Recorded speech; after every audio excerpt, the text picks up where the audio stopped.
Hello everyone, स्वागत करती हूँ मैं आप सभी का अपने यूट्यूब चैनल रेस क्लासेस में। तो आज हम लोग क्लास 8 के बायोलॉजी का सेकंड चैप्टर पढ़ने वाले हैं, यानी कि सूक्ष्मजीव, मित्र एवं शत्रु। तो पहले इसके पढ़ने से पहले हम लोग को ये पता होना चाहिए कि सूक्ष्मजीव होता क्या है। किन्हीं को है पता? पहले हम लोग को ये जानना जरूरी है कि सूक्ष्मजीव क्या होता है, यानी कि माइक्रो ऑर्गेनिज्म क्या होता है। तो जिनको हम अपनी नग्न आंखों से नहीं देख सकते हैं वो क्या होता है? सूक्ष्म जीव होता है। यानी कि विदाउट माइक्रोस्कोप इनको देखना थोड़ा सा डिफिकल्ट होता है ना। अगर मेरे पास सूक्ष्मदर्शी ना हो तो हम है जो सूक्ष्मदर्शी होता है उसको आसानी से नहीं देख सकते हैं। उन्हीं को हम लोग क्या कहेंगे?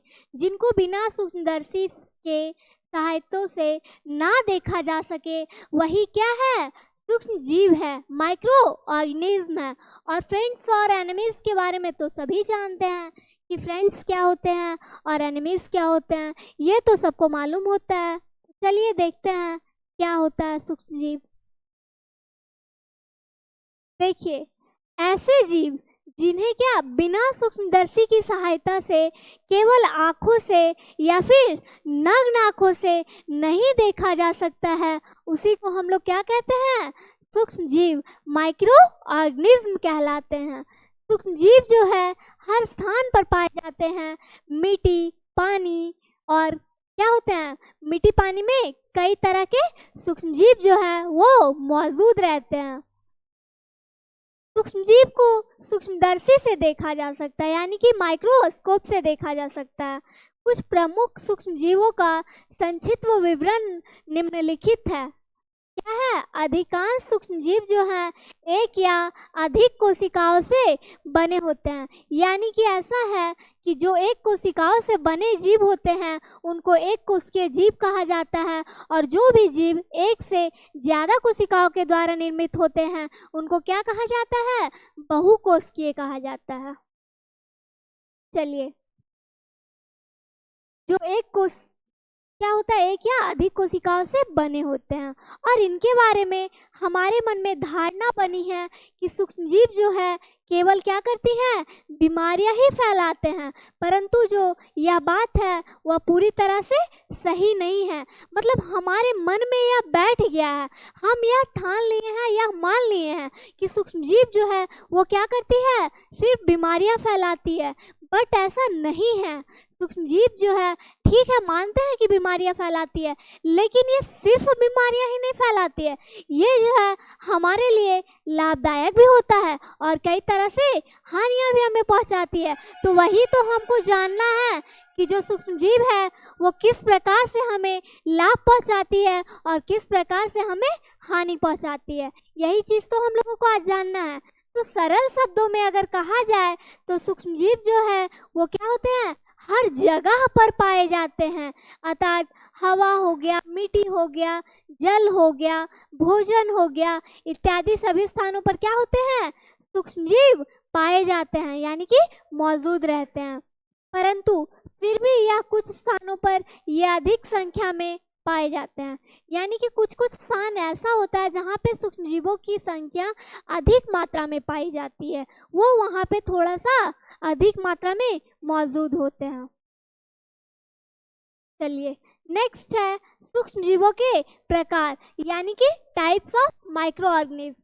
तो सूक्ष्मजीवों को मुख्यतः कितने भागों में बांटा जाता है?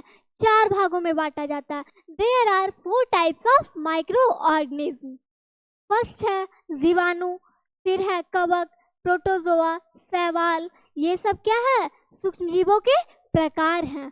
तो एक एक करके हम सबके बारे में पढ़ेंगे कि किससे हमें क्या लाभ होती है और किससे हमें क्या हानि होती है। यही तो पढ़ना है, यही तो जानना है। तो फर्स्ट है जीवाणु। तो ये जो होते हैं वो छोटे सूक्ष्मजीव हैं। जो जीवाणु होते हैं वो क्या है? छोटे छोटे सूक्ष्मजीव हैं, जिन्हें क्या कहा जाता है? बैक्टीरिया कहा जाता है। क्या कहा जाता है? बैक्टीरिया कहा जाता है। बैक्टीरिया कहा जाता है। और ये सामान्यतः एक कोशिकीय होते हैं, यानी कि जीवाणु का जो निर्माण होता है वो एक कोशिका के द्वारा होता है, इसीलिए इन्हें एक कोशिकीय जीव भी कहा जाता है, जो कहाँ मौजूद होते हैं, हवा, मिट्टी, जल सभी जगह पे पाए जाते हैं। चलिए नेक्स्ट है, परंतु ये नमी युक्त स्थानों पर अधिक पाए जाते हैं और ये गोल या छड़ की आकृति वाले सूक्ष्मजीव है, यानी कि ये इनकी संरचना है कि जीवाणु की जो संरचना होती है वो कैसी होती है, तो गोल एवं छड़नुमा आकार की होती है और ये अत्यंत तीव्रता से विभाजन करके अपनी संख्या में वृद्धि कर लेते हैं, यानी कि ये आसानी से प्रोग्रेस कर लेते हैं और सामान्यतः इनमें प्रजनन द्विखंडन विधि के द्वारा होता है। से यह क्वेश्चन यहाँ से बन सकता है कि जो जीवाणु है उसमें किस प्रकार का जनन संपन्न होता है, जनन की कौन सी विधि पाई जाती है जीवाणु में, तो क्या आंसर होगा, द्विखंडन विधि के द्वारा जीवाणु में जनन की विधि होती है। नेक्स्ट है संरचना। तो जीवाणुओं की कोशिका जो होती है वो कोशिका के चारों ओर कोशिका भित्ति पाई जाती है और इस कोशिका भित्ति की अंदर की ओर जीवद्रव्य होता है। क्या होता है, जीवद्रव्य होता है, जिसमें कुछ कोशिकांग होते हैं और संचित भोजन एवं आनुवांशिक पदार्थ होता है। जीवाणु की कोशिका जो होती है वो सुस्पष्ट केंद्रक तथा झिल्ली वाले कोशिकांग नहीं होते हैं और जीवाणुओं की जो कोशिका भित्ति होती है वो अपने चारों ओर एक कठोर आवरण बनाती है। आवरण कहे तो दीवार के जैसा एक ढाल बना लेती है, दीवार की तरह आवरण ढक देती है, आवरण बनाती है और कोशिका की रक्षा करता है, यानी कि उस कोशिका का प्रोटेक्शन करता है। और कुछ जीवाणुओं की कोशिका के बाहर गति के लिए धागे जैसी एक या अनेक रचनाएं पाई जाती है, जिन्हें हम लोग क्या कहते हैं, फ्लैजिला के नाम से जानते हैं। तो जीवाणुओं के बाहर कोशिका आवरण के बाहर जो धागे नुमा संरचना आकार होती है उसे हम लोग फ्लैजिला के नाम से भी जानते हैं। चलिए नेक्स्ट पॉइंट, आर्थिक महत्व। इसके बारे में आर्थिक महत्व को जानना है, जीवाणुओं की आर्थिक महत्व क्या है। तो आर्थिक महत्व, जीवाणुओं की को आमतौर पर हानिकारक समझा जाता है।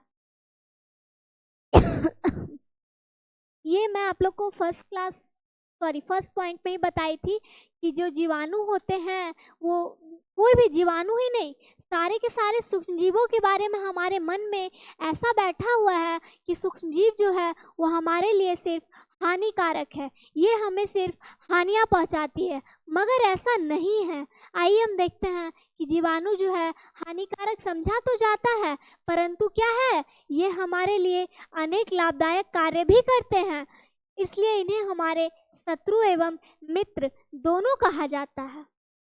मित्र के साथ साथ ये हमारे शत्रु के भी काम आते हैं, इसलिए इन्हें मित्र और शत्रु दोनों कहा जाता है।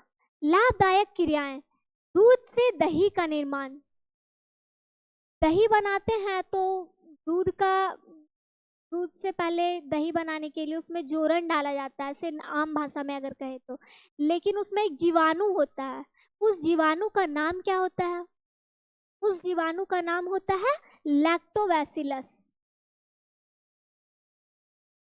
क्या होता है, लैक्टोबैसिलस। तो लैक्टोबैसिलस नामक जो जीवाणु है वो क्या किया जाता है, दूध में डाल दिया जाता है तो क्या हो जाता है, दही का निर्माण हो जाता है। नेक्स्ट है प्रतिजैविक दवाइयों का निर्माण। प्रतिजैविक कुछ नया वर्ड लग रहा होगा सुनने में, बट प्रतिजैविक का मतलब होता है एंटीबायोटिक। क्या होता है, एंटीबायोटिक। जब हम अभी सर्दी की मौसम चल रही है, बरसात की मौसम है, तो सर्दी जुकाम आम बात है, किसी को भी सर्दी जुकाम आ जाना। तो जब हम डॉक्टर्स के पास जाते हैं तो वो हमें क्या करते हैं, एंटीबायोटिक्स मेडिसिन देते हैं, जिससे कि हमारे शरीर में जो जीवाणु हमारे बीमारी को उत्पन्न कर देती है उन दवाइयों के थ्रू वो सूक्ष्मजीव क्या होते हैं, हमारे शरीर में नष्ट हो जाते हैं। इसीलिए एंटीबायोटिक मेडिसिन का यूज़ किया जाता है, ताकि जो हमारे शरीर में बीमारी उत्पन्न करने वाले सूक्ष्मजीव पाए जाते हैं उनका क्या हो सके, नष्ट हो सके। तो एंटीबायोटिक के बारे में थोड़ा सा जान ले। तो एंटीबायोटिक जो फर्स्ट मेडिसिन है वो कौन सा था, पेनिसिलिन, जिसका खोज किसने किया था, अलेक्जेंडर फ्लेमिंग। अलेक्जेंडर फ्लेमिंग ने फर्स्ट एंटीबायोटिक मेडिसिन का खोज किया था, जिसका नाम है पेनिसिलिन। क्या है, पेनिसिलिन। ठीक है, चलिए नेक्स्ट है खाद एवं उर्वरक निर्माण में। हम जब फसल के बारे में पढ़ा रहे थे तो बताए थे कि जो फसलों की वृद्धि होती है उसमें क्या यूज किया जाता है, खाद का निर्माण यूज किया जाता है, खाद डाला जाता है ताकि फसलों की अच्छे से उपज हो सके। तो उसके निर्माण में भी क्या होता है, जीवाणुओं का यूज होता है। तो ये सब हमारे लिए क्या है, लाभदायक है। उद्योगों में अल्कोहल और सिरका एवं अन्य उत्पाद बनाने में भी जीवाणुओं का यूज होता है। किण्वन द्वारा खाद्य पदार्थों का निर्माण। किण्वन, किण्वन क्या होता है, तो जो खाद्य पदार्थों से अल्कोहल बनने की जो प्रोसेस होती है उसी को हम लोग क्या कहते हैं, किण्वन कहते हैं। क्या कहते हैं, किण्वन कहते हैं। चलिए ये तो था कि जीवाणु जो है वो किस प्रकार से हमारे लिए लाभदायक होती है। ठीक है, और एक नेक्स्ट पॉइंट है कि जीवाणु लाभदायक तो है ही, हमें लाभ पहुंचाई, बट किस प्रकार से उसके थ्रू हमें हानि भी पहुंच जाती है। तो अब हम हानि को भी देख लेते हैं कि किस प्रकार से ये हमें हानि पहुंचाती है। हानिकारक क्रियाएं, तो मनुष्यों में निमोनिया, छोटे छोटे बच्चों में आमतौर पे निमोनिया की बीमारियां ज़्यादा देखी जाती है। तो ये किसके थ्रू हो जाता है, जीवाणु के थ्रू। टीबी, ट्यूबरक्लोसिस, हैजा, ये सब रोग क्या है, जीवाणुओं के थ्रू ही मौजूद उत्पन्न हो जाते हैं। पौधों में भी रोग फैलाते हैं, जैसे कि नींबू का कैंकर, आलू का गलन रोग आदि। तो अगर क्वेश्चन यहाँ से ये भी बन सकता है कि जो नींबू में है, मतलब कि नींबू में जीवाणु के थ्रू से कौन सा रोग होता है, तो क्या हो जाएगा, कैंकर, और आलू में गलन रोग हो जाएगा। अनेक जीवाणु जो होते हैं भोजन को खराब करके विषैला बना देता है। उपयोगी सामग्री एवं फर्नीचर पर उगकर उन्हें खराब कर देते हैं। अभी बारिश की मौसम चल रही है, बरसात का, तो अगर हम कोई फर्नीचर्स को बारिश में छोड़ दे, धूप में छोड़ दे, तो वो क्या हो जाता है, खराब होने लगता है। क्यों, क्योंकि उनमें जीवाणु क्या होते हैं, मौजूद हो जाते हैं, मतलब शामिल उत्पन्न हो जाते हैं, और वो उस फर्नीचर को खराब कर देते हैं, विकृति उत्पन्न कर देते हैं। नेक्स्ट है कवक, फंगी। क्या, फंगी, फंगस, फंगी।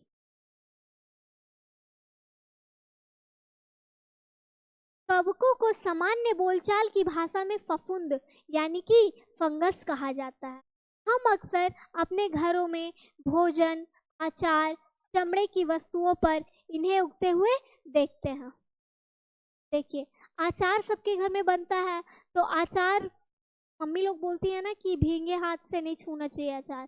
क्यों, क्योंकि अगर हम भींगे हाथ से अचार के डब्बा में हाथ डालते हैं ना, तो मतलब उस पानी उसमें रह जाएगा और फिर उसमें क्या हो जाएगा, जीवाणु का निर्माण हो जाएगा, और फिर अचार क्या हो जाएगा, खराब हो जाएगा। इसीलिए भोजन हो गया, अचार हो गया, चमड़े की कोई वस्तु हो गई, और क्या होता है, इन पे वो उगते हुए देखते हैं। बरसात के मौसम में दिनों में कूड़े करकट पर उगने वाली छाते नुमा रचना भी एक प्रकार का क्या है, कवक है, यानी कि फंगस है। कवक जो है विशिष्ट प्रकार के सूक्ष्मजीव है। पहले इन्हें पौधे माना जाता था और अब इन्हें क्या माना जाता है, पौधे एवं जंतुओं से अलग समूह में वर्गीकृत किया जाता है। एक होता है मशरूम, जो अभी बारिश के मौसम में ज़्यादा देखने को मिलेगा, गोबर छत्ता जिसको बोलते हैं। तो ये जो है वो गोबर जहाँ पे रखा होता है, या फिर गाय का भोजन जिसको क्या कट्टू बोलते हैं, वहाँ पे अगर वो सड़ने लगता है, खराब होने लगता है, तो उस पर वो क्या होता है ना कि गोबर छत्ता, यानी कि इसी को बोलते हैं मशरूम। ये भी क्या है, एक तरह से कवक है। क्या है, कवक है। चलिए अब कवक की संरचना के बारे में देखते हैं। तो कवकों का जो शरीर होता है वो क्या होता है, थैलस होता है। कवकों में अनेक लंबे लंबे धागे जैसी बेलनाकार रचनाएं होती है।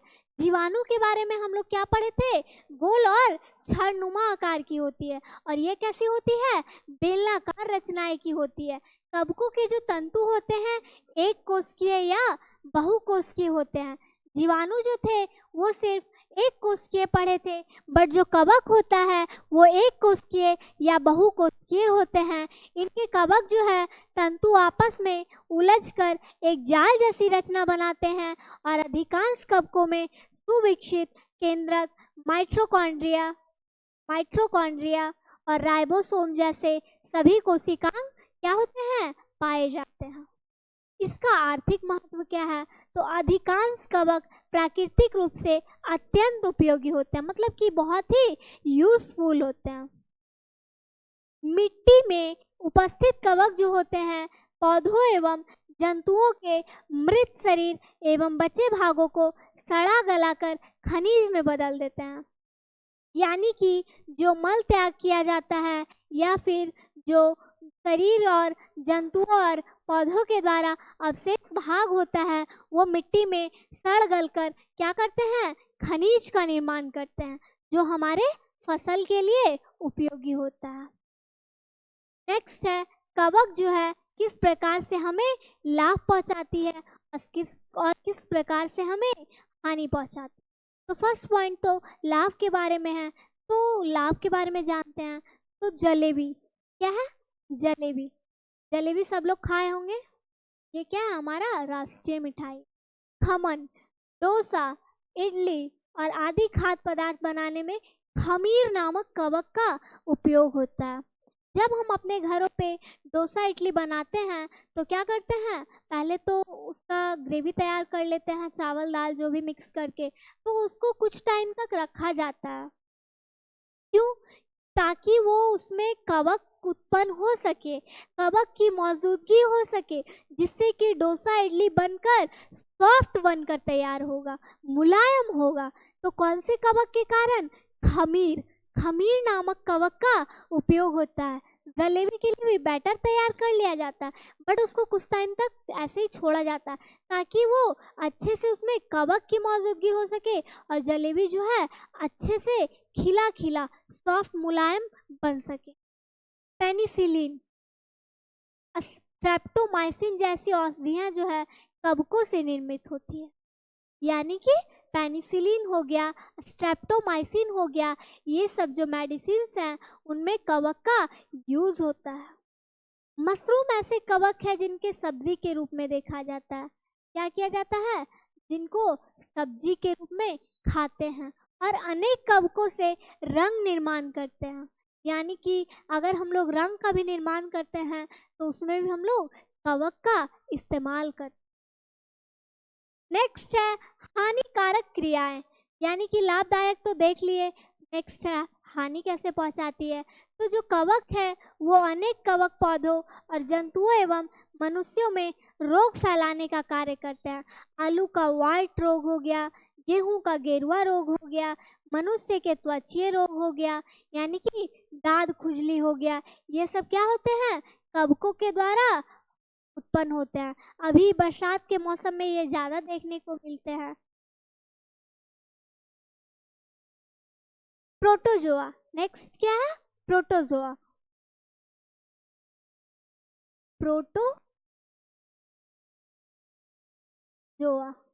प्रोटोजोआ, ठीक है। प्रोटोजोआ जो है सूक्ष्म जीवों का एक क्या है, समूह है, और सामान्यतः इस समूह के सूक्ष्म जीव एक कोशिकीय होते हैं। क्या होते हैं, एक कोशिकीय होते हैं, जो जल, मिट्टी, पौधों और जानवरों के शरीर में उपस्थित रहते हैं। और अमीबा, पैरामीशियम और यूग्लिना जो है प्रोटोजोआ समुदाय के जीव है। तो यहाँ से ये क्वेश्चन बन सकता है कि जो अमीबा है, पैरामीशियम है, वो किस प्रकार के जीव हैं, एक कोशिकीय है या बहुकोशिकीय है। तो क्या आंसर होगा, ये जो अमीबा और पैरामीशियम है वो एक कोशिकीय जीव होते हैं। नेक्स्ट है प्रोटोजोआ की संरचना। तो इन जीवों की जो कोशिका होती है वो क्या होती है, पूरी तरह जंतु कोशिका के समान होती है। क्या होती है, जंतु कोशिका के समान होती है। इस समूह के जीव स्वतंत्र जीवी या अन्य जीवों के शरीर में परजीवी के रूप में मिलते हैं और इन जीवों में प्रचलन के लिए कुछ विशेष रचनाएं होती है, जैसे कि यूग्लिना में फ्लैजिला हो गया, पैरामीशियम में सीलिया हो गया और अमीबा में फुटपाद हो गया। ठीक है, चलिए नेक्स्ट है आर्थिक महत्व। तो जो प्रोटोजोआ होता है वो अकोशिकीय और सूक्ष्मदर्शी प्राणियों का समूह होता है। क्या होता है, समूह होता है जो पृथ्वी की सभी आवासीय परिस्थितियां, जल, थल, वायु, प्राणियों तथा पादपों की देह के भीतर और परजीवी और सहजीवी के रूप में मौजूद रहते हैं। क्या मौजूद रहते हैं, प्रोटोजोआ। चलिए नेक्स्ट है शैवाल। क्या है, शैवाल यानी कि साइनोबैक्टीरिया। साइनोबैक्टीरिया,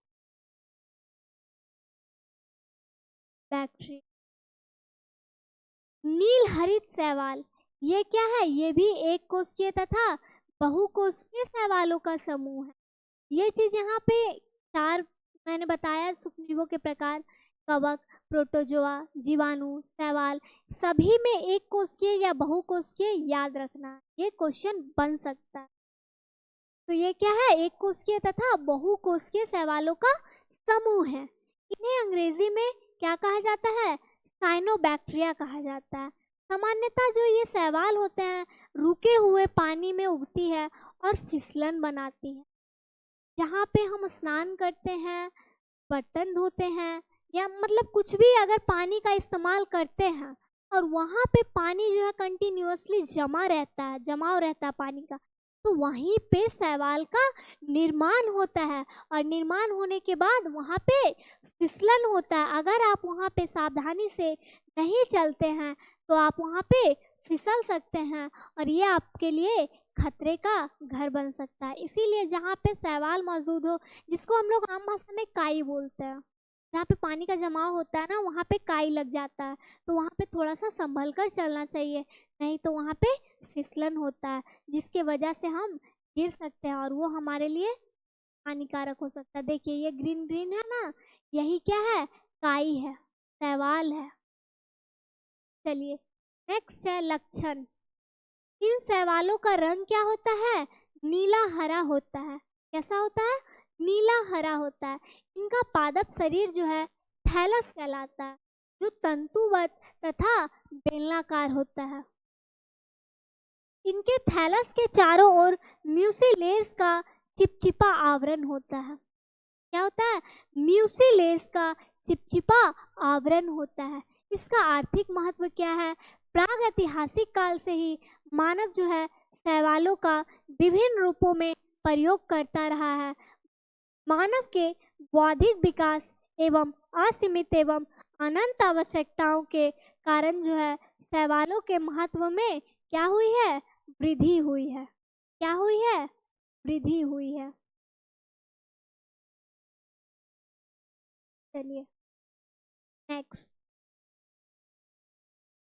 शैवालों के लाभप्रद उपयोग।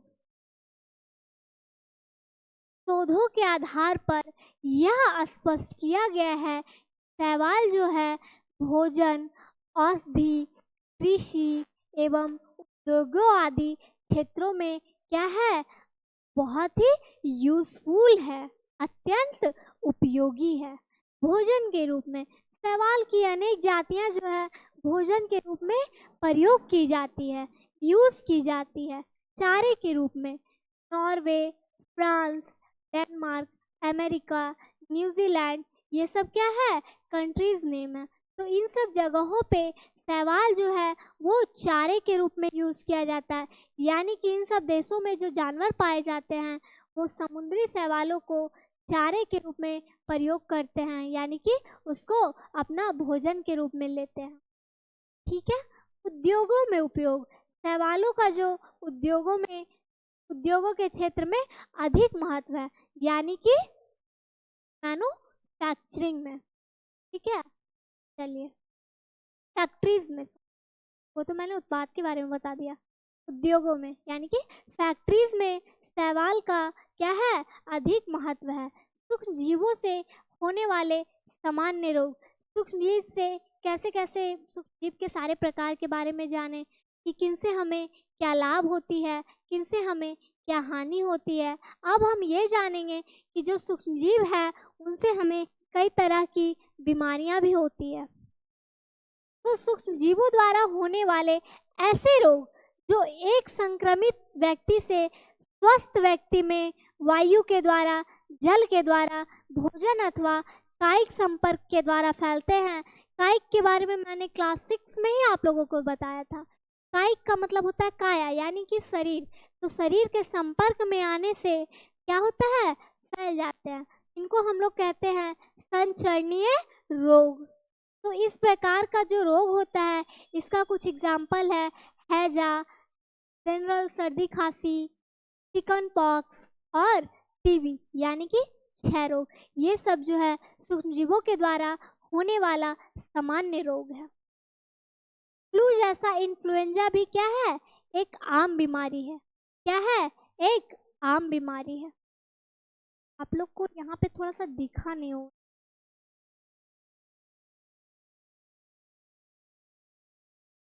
दिख तो रहा जी।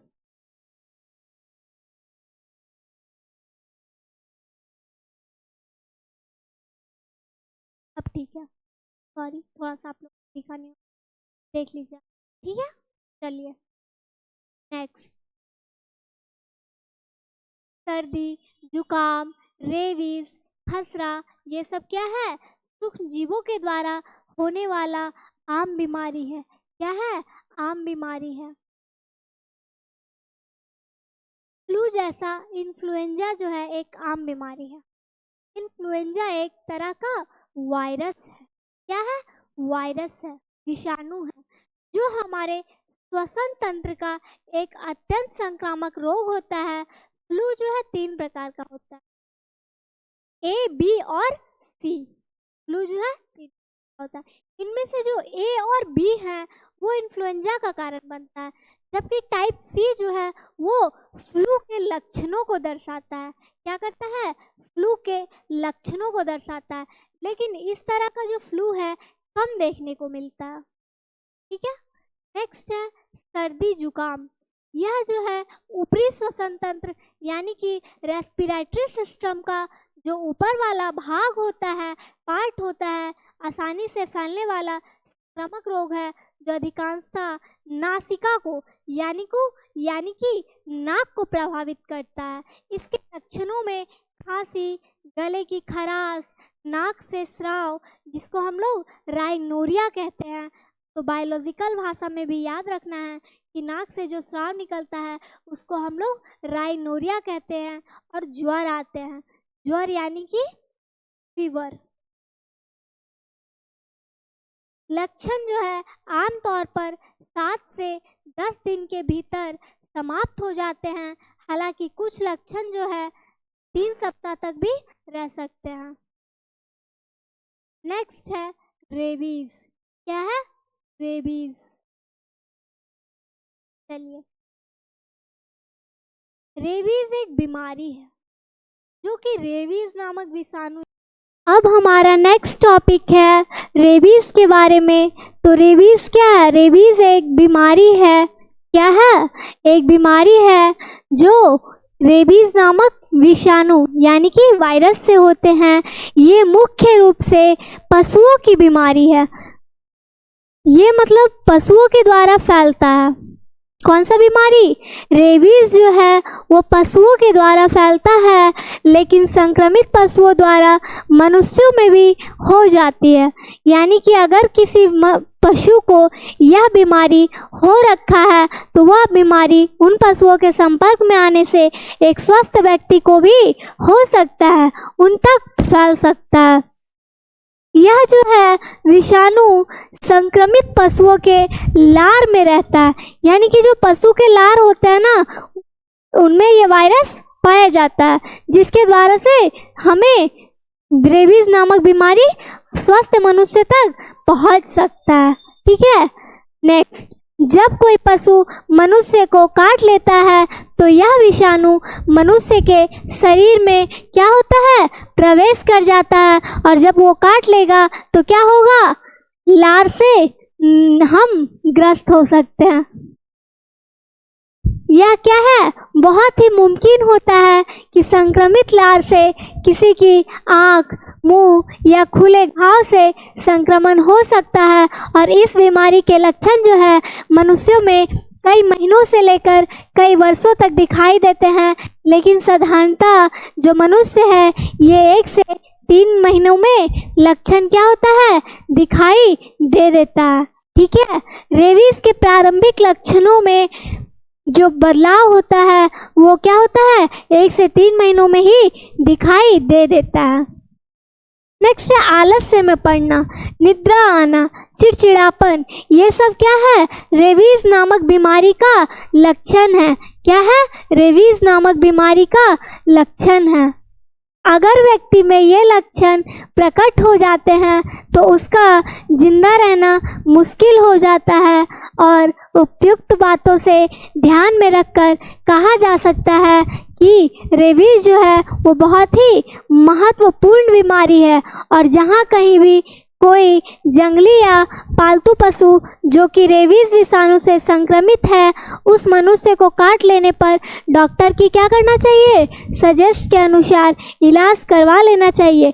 यह अत्यंत अनिवार्य है। अगर आप ऐसा नहीं करते हैं तो ये क्या हो सकता है, खतरों का एक घर हो सकता है और इंसान की मृत्यु भी हो सकती है। इसलिए अगर ऐसा लगे भी कि हमें कुत्ते ने या फिर कोई भी पशु जिसको वो बीमारी हो रखा है वो आपके संपर्क में आ गया है, तो अगर आपको ऐसा डाउट होता है तो आपको डॉक्टर के सलाह अनुसार इलाज करवा लेना चाहिए और मेडिसिन ले लेना चाहिए। नेक्स्ट है खसरा। खसरा जो है एक अत्यधिक संक्रामक वायरल बीमारी है जो बहुत अप्रिय हो सकती है और कभी कभी जो है गंभीर जटिलता का कारण बन सकती है, जैसे कि टीकाकरण की प्रभावशीलता के कारण अब यह ब्रिटेन में असामान्य है और खसरा जो है किसी को भी हो सकता है अगर उन्हें टीका नहीं लगाया गया हो तो, या उन्होंने पहले हुआ हो। हालांकि यह छोटे छोटे बच्चों में सबसे आम है। संक्रमण आमतौर पर लगभग 7 से 10 दिनों में खत्म हो जाता है, इसीलिए हमें खसरा का टीकाकरण यानी कि टीका ले लेना चाहिए ताकि हमें बीमारियों का डर ना रह सके। सूक्ष्म जीवों का आवास। सरल शब्दों में कहा जाए तो सूक्ष्म जीव जो है हर जगह पर पाए जाते हैं। ये चीज़ पहले भी बताए, अर्थात हवा, मिट्टी, जल, भोजन, इन सभी स्थानों पर क्या होते हैं, सूक्ष्म जीव पाए जाते हैं। परंतु फिर भी कुछ स्थानों पर ये अधिक संख्या में पाए जाते हैं। जहाँ पे नमीयुक्त स्थान होता है वहाँ पे सूक्ष्म जीवों की संख्या अधिक होती है। सूक्ष्म जीव जो है किसी भी स्थान पर किसी भी परिस्थिति में जीवित रह सकते हैं। ठीक है। यह जो बर्फीली सहित से उष्ण स्रोतों तक हर जगह रहते हैं, यह मरुस्थल एवं दलदल में भी पाए जाते हैं। यह मनुष्य सहित सभी जंतुओं के शरीर के अंदर भी पाए जाते हैं। और अमीबा एक ऐसा सूक्ष्म जीव है जो अकेला रह सकता है, उसको किसी की जरूरत नहीं पड़ती है। जबकि कवक और जीवाणु जो है वो समूह में रहते हैं, यानी कि वो अकेले नहीं रह सकते हैं।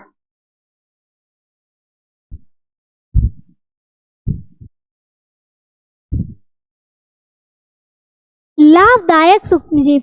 कुछ सूक्ष्मजीव ऐसे हैं जो लाभदायक है और कुछ सूक्ष्मजीव ऐसे हैं जो हमारे लिए हानिकारक है। तो पर्यावरण को स्वच्छ बनाने में क्या होते हैं, सूक्ष्मजीव हमें लाभ पहुंचाते हैं। सूक्ष्मजीव जो है कार्बनिक अपशिष्ट जैसे सब्जियों के छिलके हो गए, जंतुओं के अवशेष यानी कि मल मूत्र हो गए, उनकी विष्ठा आदि का अपघटन करके हानि रहित पदार्थ बनाते हैं।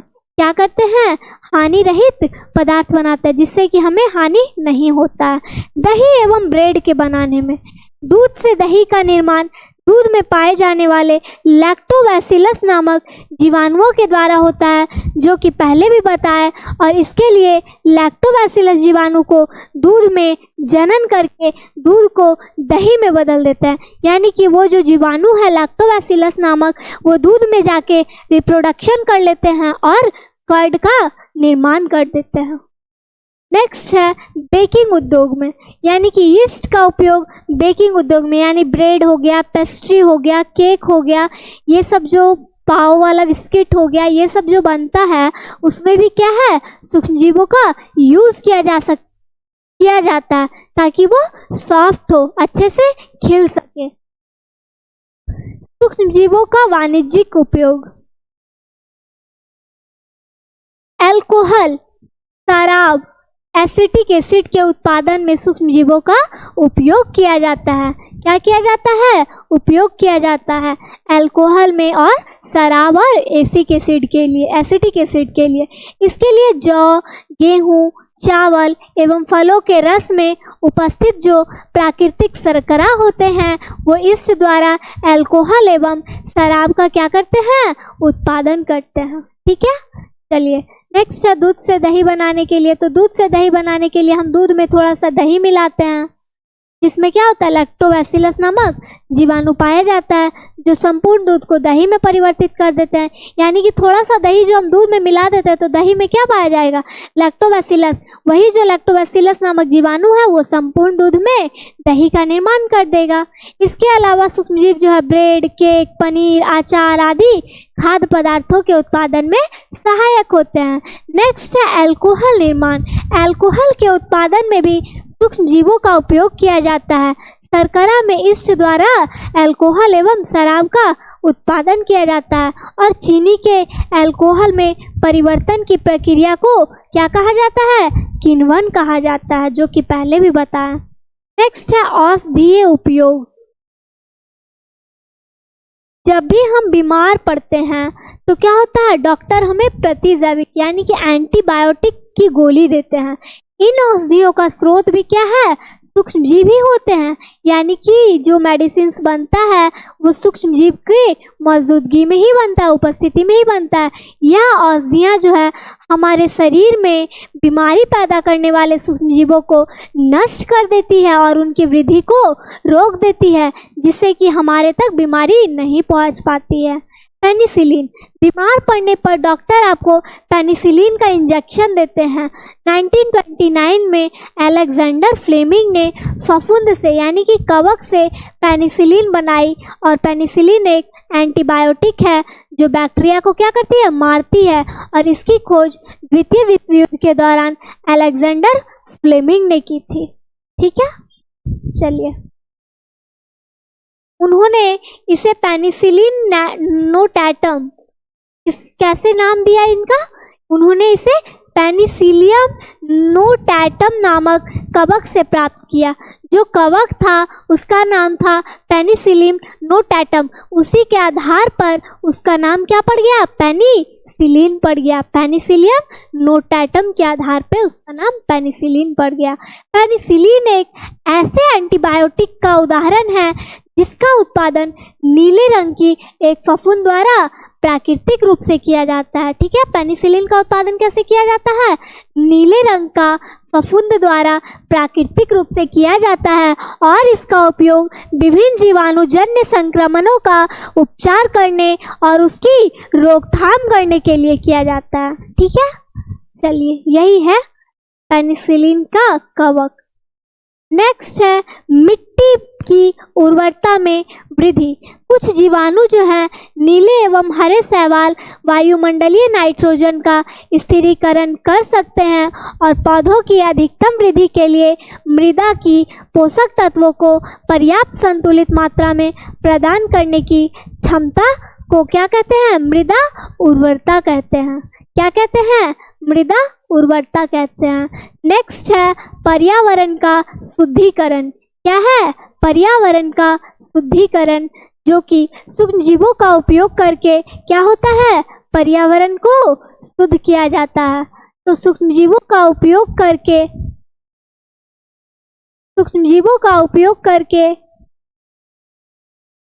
पर्यावरण का शुद्धिकरण कर सकते हैं और पर्यावरण का शुद्धिकरण में भावी पीढ़ी का बेहतर जीवन एवं स्वास्थ्य निर्भर अगले 1 वर्ष की योजना जीव जंतु व पेड़ पौधे की रक्षा के साथ प्रत्येक व्यक्ति को एक पेड़ अवश्य लगाकर वातावरण को शुद्ध रखने की पहल करेंगे। इससे हमारी भावी पीढ़ी के शरीर का स्वास्थ्य क्या होगा, बेहतर तथा रोग विहीन रहे।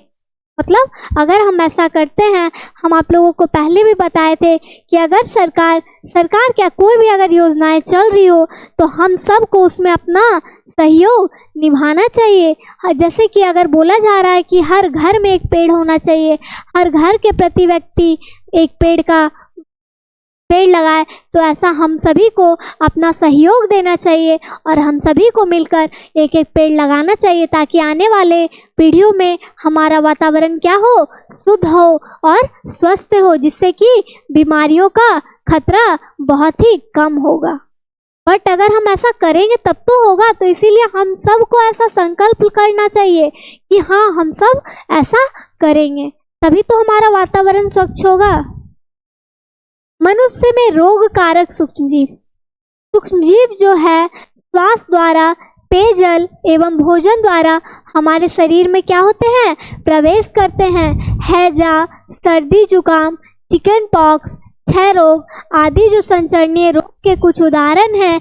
जैसे जुकाम से पीड़ित किसी व्यक्ति के छींकने से बहुत सारे रोग कारक वायरस भी वायु में आ जाते हैं। अगर आप बीमार हो और अगर आप खुली हवा में बिना हाथ ढके छींक रहे हो तो आपके शरीर के अंदर का जो वायरस है वो वायु में फैल जाता है और वह वायरस जो है वो किसी दूसरे स्वस्थ व्यक्ति के शरीर में श्वास के साथ प्रवेश कर उसे भी बीमार कर सकता है। इसीलिए कहा जाता है कि छींकते समय कुछ भी हैंकी हो या हाथ हो, अपने नाक को हल्की सी ढक के छींकना चाहिए ताकि दूसरे व्यक्ति को नुकसान न पहुंचे।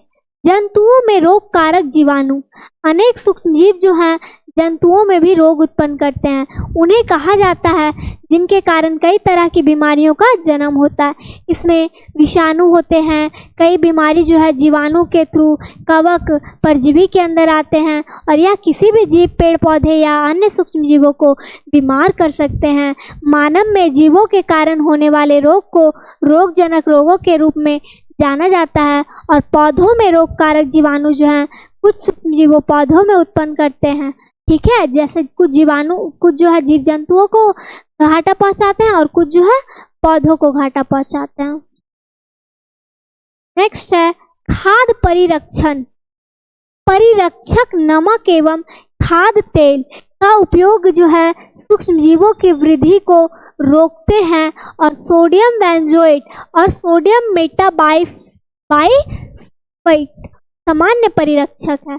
सोडियम मेटाबाइफाइट, ठीक है, सोडियम मेटाबाइफाइट जो है सामान्य परिरक्षक है और नमक द्वारा परिरक्षण, यानी कि जब हम मांस मछली का क्या करते हैं, बनाते हैं या फिर खरीद के लाते हैं तो उनमें नमक को क्या किया जाता है, मिला दिया जाता है ताकि उसमें जो सूक्ष्मजीव मौजूद हो, उपस्थित हो, उनका नष्ट हो सके। आंव, आंवला, इमली आदि में क्या करते हैं, नमक के द्वारा उनका परिरक्षण करते हैं। खाद्य परिरक्षण के सामान्य तरीके निर्जलीकरण। फर्स्ट है निर्जलीकरण। इसमें खाद्य पदार्थों से जल को क्या किया जाता है, निकाल दिया जाता है। उदाहरण, अनाज जो है और दालों से नमी हटाने के लिए इन्हें क्या करते हैं, नमी को हटाने के लिए धूप में सुखाया जाता है ताकि उनमें जो भी मौजूद सूक्ष्मजीव हो वो क्या हो सके, नष्ट हो सके और हमें कोई बीमारी उत्पन्न ना हो सके उन भोजन को ग्रहण करने के दौरान। नेक्स्ट है उबालकर। द्रव खाद्य पदार्थों को उबालकर उनमें उपस्थित सूक्ष्मजीवों को नष्ट कर दिया जाता है, यानी कि दूध और जल वगैरह जो लिक्विड चीज है उसको ना हल्का सा उबाल कर पीना ज़्यादा बेहतर होता है ताकि उसमें कोई भी अगर सूक्ष्मजीव मौजूद है भी तो उनको उबाल देने से वो जो उनमें उपस्थित सूक्ष्मजीव होंगे वो क्या हो जाएंगे, नष्ट हो जाएंगे। ठीक है, चलिए नेक्स्ट है रसायनों का उपयोग करके।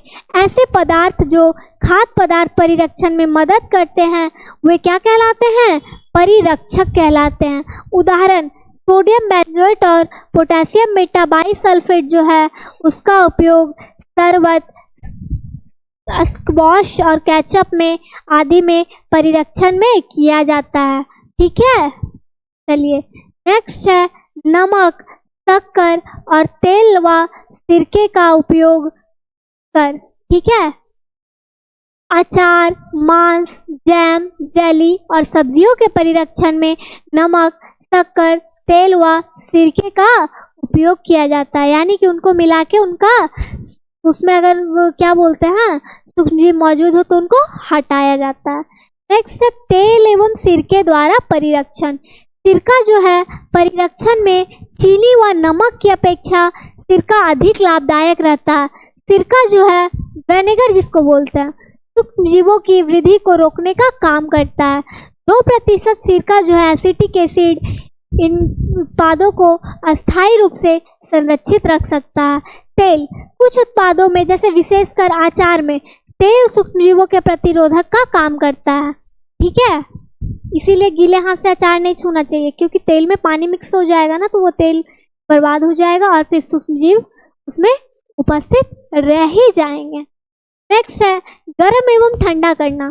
दूध को उबालने पर अनेक सूक्ष्मजीव क्या होते हैं, नष्ट हो जाते हैं।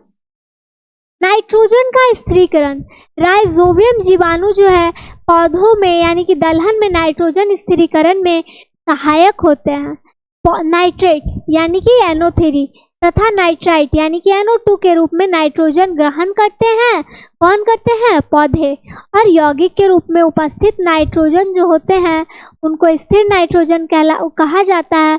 अतः जो वायुमंडल के मुक्त नाइट्रोजन गैस को नाइट्रोजन के यौगिकों के रूप में परिवर्तित करने की प्रक्रिया को क्या कहा जाता है, नाइट्रोजन का स्थिरीकरण कहा जाता है। क्या कहा जाता है, नाइट्रोजन का स्थिरीकरण कहा जाता है।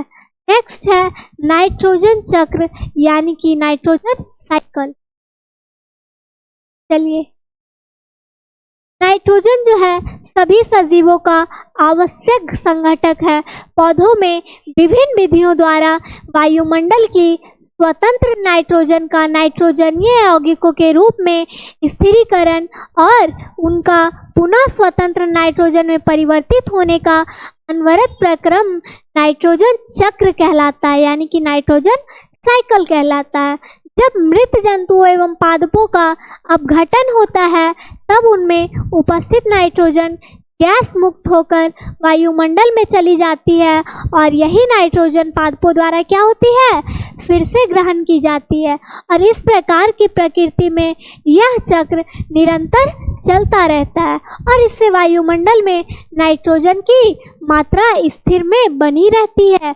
और क्या होता है, वायुमंडल की मुक्त नाइट्रोजन का उपयोगी यौगिकों में बदलकर सजीवों में क्या किया जाता है, पहुंचाना तथा पुनः इससे नाइट्रोजन का मुक्त होकर वायुमंडल में मिलना नाइट्रोजन साइकिल कहलाता है। ये एक ग्राफ के थ्रू दिखाया गया है, तो एक बार पढ़ लेना है। ठीक है, जो प्रोटीन पर्णहरित होते हैं यानी कि क्लोरोफिल जो होते हैं वो न्यूक्लिक एसिड एवं विटामिन में उपस्थित होता है और विशेष जीवाणु मिट्टी में उपस्थित नाइट्रोजन यौगिकों को नाइट्रोजन गैस में परिवर्तित कर देते हैं, जिसका निर्मोचन वायुमंडल में होता है। ठीक है, चलिए, तो ये था हमारा लास्ट पॉइंट, आज की क्लास का लास्ट पॉइंट यही है हमारा। ठीक है, चलिए, तो इसको आप लोग एक बार पढ़ लीजिएगा अच्छे से। ठीक है, और आप लोग, मैं आशा करती हूँ कि आप लोग अच्छे से पढ़ाई कर रहे होंगे। जितना मैं बता रही हूँ उसको बैक रिवीजन फिर से रिकॉर्डेड फॉर्म में, ऐसे तो सारा वीडियो रिकॉर्डेड फॉर्म में ही है, तो उसको आप लोग फिर से रिपीट कर सकते हैं, फिर से देख के रिवीजन कर सकते हैं। ठीक है ना, तो मैं आशा करती हूँ कि आप लोग अच्छे से पढ़ाई कर रहे होंगे और अगर कोई भी चैप्टर किन्हीं का नहीं कंप्लीट है तो उनको आप बैक रिवीजन कीजिए और अच्छे से नोट्स बनाइए, अच्छे से पढ़ाई कीजिए। फिर हम लोग नेक्स्ट क्लास में नेक्स्ट चैप्टर को पढ़ेंगे। तब तक के लिए थैंक यू। अच्छे से पढ़ाई कीजिए और स्वस्थ रह के अच्छे से एंजॉय करके पढ़ाई को अच्छे से रिलेट करके पढ़ना। ठीक है, तब तक के लिए बाय।